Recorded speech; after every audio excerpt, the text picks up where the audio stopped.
And welcome back to Fourth and Pain, the only pro wrestling show hosted by an NFL player and a weight loss champion. He's Redskins defensive end. I am weight loss champion Chuck Carroll, and it is time for America's favorite news segment. We'd like to call it Peyton's Pulse. Peyton's Pulse with my lovely wife, Angie Carriker, who is on the phone with us at this very moment.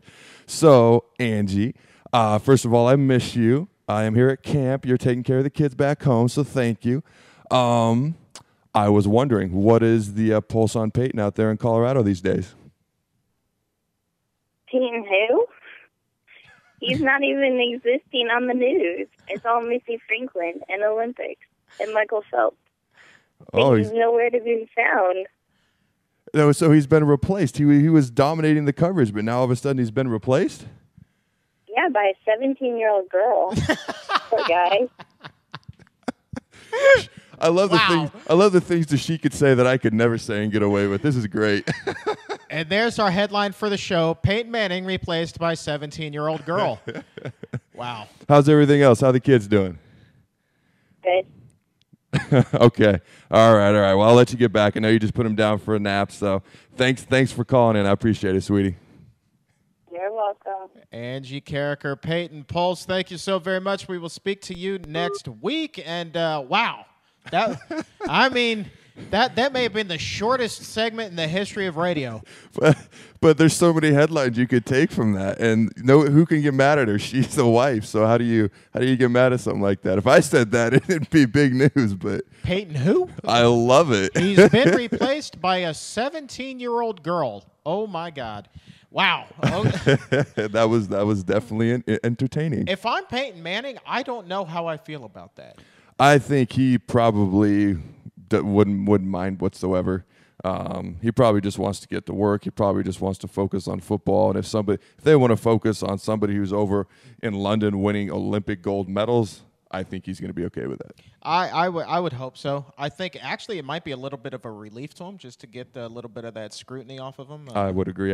Just get out of the limelight. Let somebody else have their little spotlight. It's going to be on him all season, so yeah, I don't think he's worried about it. You got to figure it's coming right back. But let's switch gears. Let's talk a little bit about somebody that used to be in Denver, now is up in the Big Apple. Thought maybe we would touch on this last week, but decided to save it. Yeah, you know who we're talking about. No, I'm just flexing. Oh, okay. I've got the largest arms in the D-line. I do want to measure those things. I have a funny feeling it's just a shade smaller than what I'm able to throw. Just a shade smaller? Let's see it. Let's see it. Look at this. Look at this. What happened to the shirt here? It's like Bugs Bunny cartoons. I mean, I got to buy such big shirts because my arms are so big, you know. It's a size small shirt with a 6X sleeve. Yeah, that makes sense. Yeah. Okay. Huge. All right. Freakishly large All arms. Right. Yeah, I'll outlift you any day. Sure. Yeah. So, anyway, Tim Tebow up in New York, and, you actually used to play a little bit of quarterback way back when in high school. Yep. So I'm just curious. Draw on that. If you're Mark Sanchez and they go out and they make this big splash for a guy that actually led a team to the playoffs last year, what is your mindset? How do you react to that? I mean, it's obviously the Jets and Rex Ryan are excited about Tebow there. They really like Tebow. Obviously, he's going to bring a lot of media attention, a lot of popularity. He's a really good football player. If I'm Mark Sanchez, all of a sudden my solid position that I had as the starting quarterback on the team maybe isn't so solid. They didn't bring him in for no reason at all. Mark has led that team to a couple of AFC title games. I think they missed the playoffs last year, if I'm correct. They did. It's a tough spot for him, but I think it's either going to push him to be a really good quarterback. It's going to push him where something else may not have pushed him. This could push him to be that elite level quarterback, or maybe it could do the opposite, and then the pressure and scrutiny that comes with something like this, maybe it'll make it just too hard for him. I don't know how he's going to handle and react. It's going to be an interesting situation to watch unfold all season long. Well, and honestly, here's the thing. If I'm Mark Sanchez, I'm feeling pretty gypped about life at this moment, okay? I'm thinking I wasn't supposed to lead the team to 2 straight AFC title games, one of which, oh, by the way, was in my rookie year, the other one in my sophomore campaign. We still had a pretty good season last year. We were right around the 500 mark, didn't make the playoffs. Okay, but it wasn't exactly as though we were laying goose eggs on the board. We were still a competitive football team. People had to prep for us every week. We were not pushovers by any stretch of the imagination. And yet you still, Rex Ryan, you still go out there and you go and you get Tim Tebow, who, okay, he led the Broncos to the playoffs. He has credentials, but you already have a playoff caliber quarterback on your roster. Why? Why in the hell would you go out there and get this quarterback, if not just to lay the spikes to me? Well, I don't think they gave him more money before the year, Sanchez. I don't remember what it was, but obviously they were showing some confidence in him there, and I don't think they're trying to lay the spikes to him. The simple fact of the matter is, what I said was Tebow's either going to push him to be better or, maybe it'll make it tougher. It's going to make it tougher on him if he doesn't respond well. But competition helps people get better. Competition, like if you have somebody pushing you in the weight, that's why you go work out with a partner. If you have somebody pushing you in the weight, you're going to get better, whereas by yourself, it's a little harder to push yourself. So I think they're just going to push each other and make each other better. But you sound almost, I don't know, like maybe you're not quite a Tebow believer. Is that what you're saying? I'm not saying that. I'm saying if I'm putting myself squarely in Mark Sanchez's shoes here. Mark Brunell was competition. Okay, that is competition. Now you've gone and you've brought in somebody who, honestly, the fans are going to be crying to see, and they are going to, put more pressure on the coaching staff to go ahead and play Tebow. It's going to leave me very little wiggle room for error this season. And I've proven that I can get you to the playoffs if you just let me do my thing. There is absolutely no need for this. Why? I understood Mark Brunell. Mark Brunell's a veteran. He's been in the league for more than 15 years or something like that. Why would you go out and get this youngster, this freak show of a player that everybody wants to see just because you never know what you're going to get out of him? Why would you put me in that position? That is nothing more than a slap in the face. I think he's just pushing, trying to make him better. Mark Sanchez coming out of high school, he was recruited to Nebraska, went to Nebraska, chose USC, but he was a highly recruited guy there. He's highly drafted coming out of college. The guy has a lot of talent. I think they're just looking for a way to push him to the extreme to make him the type of quarterback that he can be. But you call him a freak show. Are you like one of these people that doesn't think Tebow can be an NFL quarterback?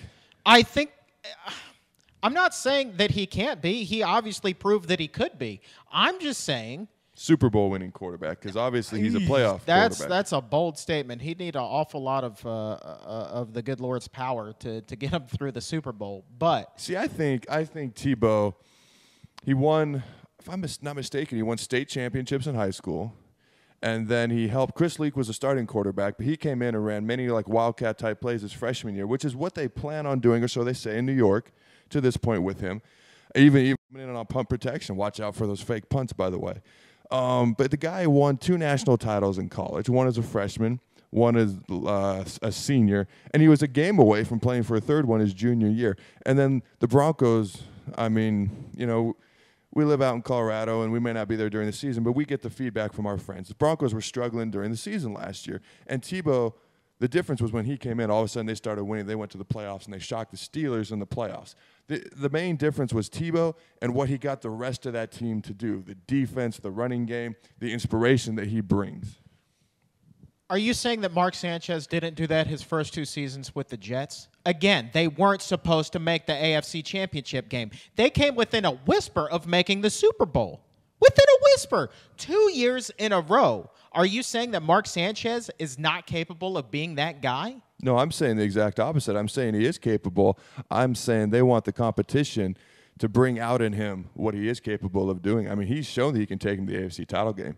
Now they want to go to the Super Bowl. They want to win the Super Bowl. And he's got the talent. He's got the ability. Is Tebow going to be the guy that either takes it from him or pushes him to that greatness? All right, but how much of a leash is Sanchez going to have this year? Knowing that you have this great, all-powerful quarterback just waiting in the wings that's going to lead you to the playoffs and a shocking win over the Pittsburgh Steelers. How much of a leash is Mark Sanchez going to have?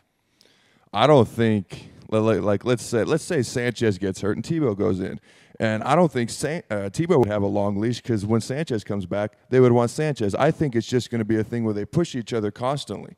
And if one's having a bad game, another one can come in. They have said Sanchez is a starter to this point. I believe Tebow can be a very good quarterback, a Super Bowl winning quarterback, and I believe Sanchez can also do that. I think they're just going to push each other is all I'm saying. All right, well, before we put the kibosh on this segment, okay, and come back and take your questions in the mailbag, let's ask ourselves this. Let's put ourselves in a former Redskin quarterback position. Jason Campbell, sent to the Oakland Raiders. Okay, he was supposed to be the starter.